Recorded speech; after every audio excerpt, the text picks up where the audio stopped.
Jericho, sorry, last na lang. Talk about Coach Cheng lang, yung naging tiwala niya sa'yo nung nagsisimula ka pa lang. Big help ba siya sa naging career mo ngayon? Oo naman, siyempre, yung ang pinakamahirap kasi sa PBA yung first 2 years mo, eh, 'di ba? Okay.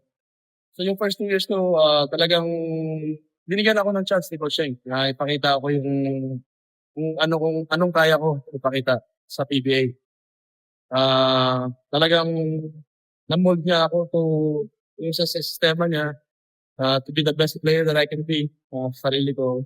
Yun nga, saktong-sakto din ako sa kanya siyempre, yung fighting spirit ko sa game, yung fighting spirit niya rin sa game. So ayun, sobrang thankful ako kay Coach Cheng talaga na isa sa mga reason, kung bakit nandito ako ngayon sa PBA and still playing.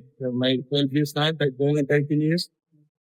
Siyempre kasama din si Coach Leo dun, 'di ba? So, nagsimula ako kay Coach Leo and ayun, pero sa PBA, sa pro career ko kay Coach Cheng talaga siya yung nagbigay ng break ng game ko talaga kasi talagang I owe him, talagang binibigay ko lahat sa kanya. Kaya 'pag nagkikita kami talagang Bumano pa rin. oo naman siyempre, tsaka ninong ko din yun, eh. Actually si Coach Leo at saka si Coach Cheng, ninong ko sa kasal yun.